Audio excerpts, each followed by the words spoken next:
langsung gitu. Ya. Waduh, batas kitanya tercapai. Oke. Terima kasih.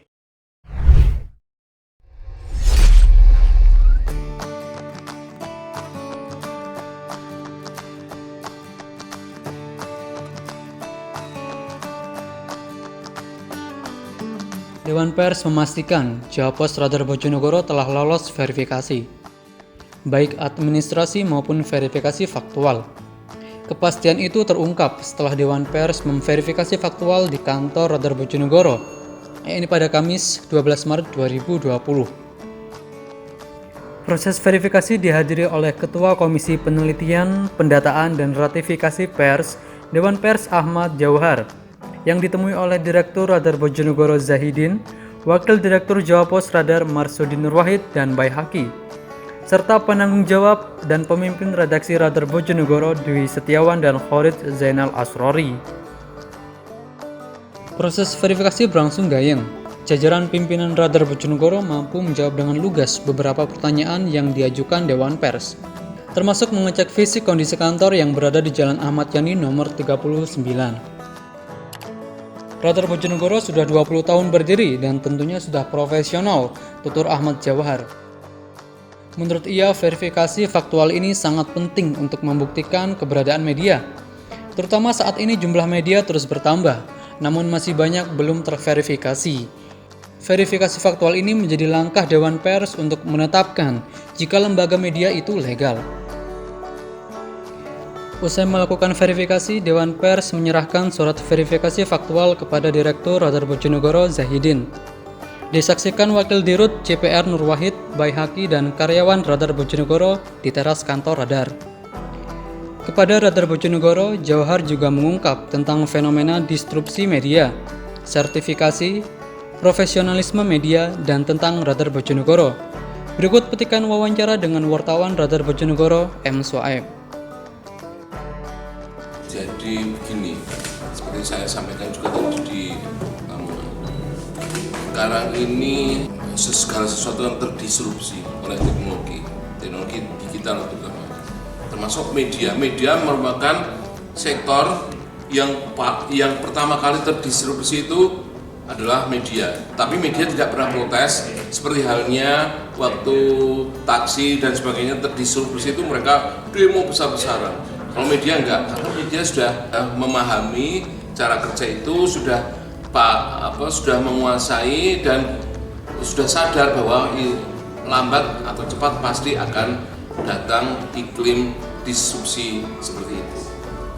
Nah sayangnya disrupsi ini diwarnai dengan kemudahan untuk setiap orang merasa bisa bikin media. Semua orang tiba-tiba bisa jadi wartawan. Padahal mereka tidak punya kompetensi. Mereka tidak ngerti bagaimana mengelola perusahaan pers yang benar. Nah, Dewan Pers semacam house of clearing dari semua masyarakat pers itu membuat sejumlah ketentuan aturan, kemudian aturan itu berlaku untuk masyarakat pers agar apa? Membedakan antara ini yang asal-asalan bikin tadi, terus kemudian dengan lembaga pers yang resmi itu seharusnya seperti apa? Ada standarnya. Kalau mau bikin institusi pemberitaan, lembaga pemberitaan, dia tidak boleh misalnya asal mempekerjakan orang tanpa ada ikatan kekaryawanan dan sebagainya. Kemudian hanya dikelola 2-3 orang, tapi sehari bisa menghasilkan sampai 30 news item. Nah, pasti itu sebagian besar adalah konten separuh nyolong. Nah, gitu. Nah, itu sangat tidak etis karena media itu pada hakikatnya menyajikan segala sesuatu adalah dengan kebenaran. Berita itu adalah informasi yang terverifikasi. Nah, kalau kemudian isinya diwarnai dengan comot sana, comot sini, tanpa etika yang benar, nah itu berbahaya. Justru akan diwarnai nanti dia asal comot itu, ya kalau benar. Kalau enggak benar informasinya itu tanpa verifikasi ternyata hoax dan sebagainya. Itulah yang dikeluhkan atau jadi kepedulian masyarakat pers nasional yang diekspresikan melalui Dewan Pers. Makanya kenapa Dewan Pers wanti-wanti kalau mau bikin institusi pers harus memenuhi standar perusahaan pers SP2 itu, bahwa ada aturannya standar perusahaan pers itu harus begini-begini, itu tolong dipatuhi. Dan juga kepada wartawan yang berprofesi sebagai benar-benar wartawan, dia harus lulus uji kompetensi wartawan. Maksudnya bukan mempersulit orang yang mau berpraktek sebagai wartawan, bukan. Tapi untuk membedakan orang yang mengaku-ngaku. Kan kalau dia nggak pernah ikut uji kompetensi wartawan, bagaimana untuk mengetahui bahwa dia itu wartawan beneran? Kalau wartawan yang tiap hari berprofesi sebagai wartawan, dia ikut uji kompetensi wartawan tuh, saya yakin sebagian besar pasti lulus. Kalau nggak sakit berat atau apa gitu, lupa ingatan terus. Nah, tapi kalau yang tidak berprofesi sebagai wartawan, ya pasti banyak yang nggak lulusnya gitu loh. Kalau dia lulus misalnya dia mungkin mempelajari, tapi intinya begitu, bahwa profesi ini tidak bisa dibuat main-main. Ini saya menyebutnya profesi yang bersifat kenabian. Nah, memang itu an-naba itu artinya pembawa berita, ya kan? Dan ini pembawa berita pasti harus diverifikasi kebenaran beritanya itu. Informasi yang disajikan itu harus beda dengan media sosial. Apakah dengan demikian Dewan Pers melarang pers itu ngambil bahan dari medsos? Tidak pernah melarang, tapi tolong jadikan informasi yang diambil dari medsos itu hanya sebagai bahan mentah, raw material. Nah, raw material ini harus diolah, harus diteliti, harus diverifikasi kebenaran informasinya seperti apa sih, dari segi data diperbaiki. Kan banyak informasi yang beredar itu, sekalipun itu informasi datang dari sumber yang sangat kompeten, misalnya dalam debat presiden mengklaim bahwa tidak ada kebakaran hutan. Nah, seperti itu kan nggak bisa dijadikan mutlak bahwa itu informasi itu betul. Harus recheck, diverifikasi kebenaran informasinya itu. Makanya sekarang itu agak sulit. Nah, semua hal tidak bisa dilempar begitu saja, harus ada verifikasi. Maka dari itu lembaga media itu tidak mungkin kalau redaksinya hanya dikelola oleh satu orang, nggak mungkin. Pasti nggak memungkinkan untuk cross check, untuk mengkonfirmasi kebenarannya dan sebagainya. Karena itu pekerjaan pers itu adalah pekerjaan tim atau teamwork. Nah, dengan demikian membutuhkan banyak orang sebenarnya.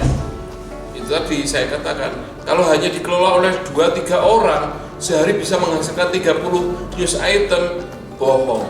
Saya nggak yakin, itu pasti sebagian besar adalah comot sana comot sini, ambil informasi dari website mana, kemudian ubah lead-nya dan sebagainya, tambahin kalimat sendiri.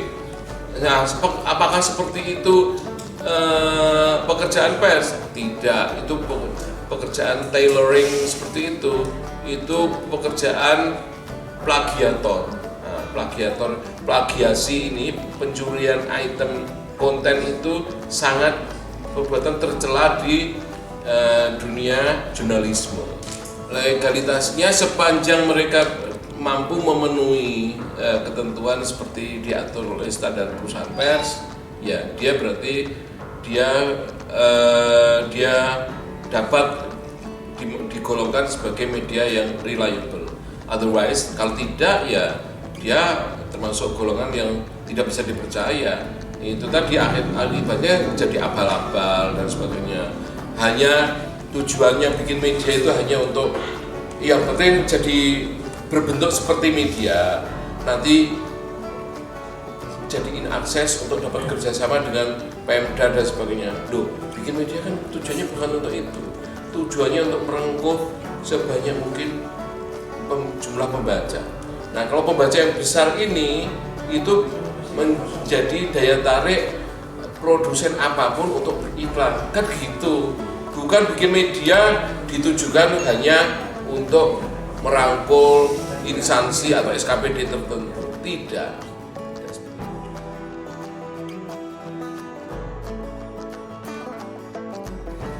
Gini, sampai sekarang ini mungkin baru sekitar total ya yang ikut uji kompetensi termasuk PWI semua ini yang resmi itu angkanya paling 18.000. Padahal klaim orang-orang itu yang ngaku-ngaku wartawan dan sebagainya itu sampai 100 ribuan.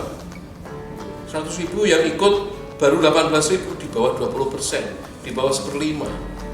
Nah, makanya Dewan Pers kemudian mengupayakan tahun ini alhamdulillah ada anggaran dari kami bekerjasama memang bekerjasama dengan banyak, termasuk minta Bappenas supaya dibantu teman-teman yang aksesnya jauh dari sumber-sumber pelaksana UKW itu, supaya dimanapun ada uji kompetensi wartawan, tapi yang sifatnya tidak membebani wartawan itu, alias gratis. Dengan adanya ini lumayan lah, ini kan ada sekitar 20 provinsi yang dicakup oleh program ini. Kita berharap tahun depan dan tahun depannya lagi bisa diperbesar ini sebagai salah satu bentuk kepedulian pemerintah untuk mendukung tetap tegaknya iklim jurnalisme di negeri ini, jurnalisme yang benar loh ya maksud saya. Jadi dengan teman-teman wartawan ikut uji kompetensi kan mereka setidaknya paham tentang hak dan kewajibannya ketika menjadi wartawan. Kalau kesan saya di Radar Bojonegoro ya, kalau grup radar sih udah standar ya. Sebenarnya kalau untuk lembaga pemberitaan yang apalagi yang berbentuk koran dan usianya lebih dari 5 tahun kan, itu biasanya sudah berapa? 20 tahun apa gitu. Pasti sudah proven sebagai media. Yang sebenarnya sasaran ini kan yang lembaga-lembaga media yang baru, terutama yang online itu. Kalau yang cetak, apalagi sudah di atas 10 tahun, artinya secara bisnis dia proven, dia membuktikan dirinya mampu beroperasi. Meskipun tantangan itu sekarang makin berat, media cetak, media manapun harus tetap kreatif untuk bikin konten yang kira-kira mampu untuk menjaga. Yang lebih penting lagi adalah kalau di media-media yang sudah eksis ini pasti kan sudah mampu menjaga jurnalisme untuk tetap hidup. Yang tidak itu kan yang tadi abal-abalers, kemudian berombongan asal bikin media, dan mereka nggak peduli etika jurnalisme, kode etik jurnalistik dan sebagainya.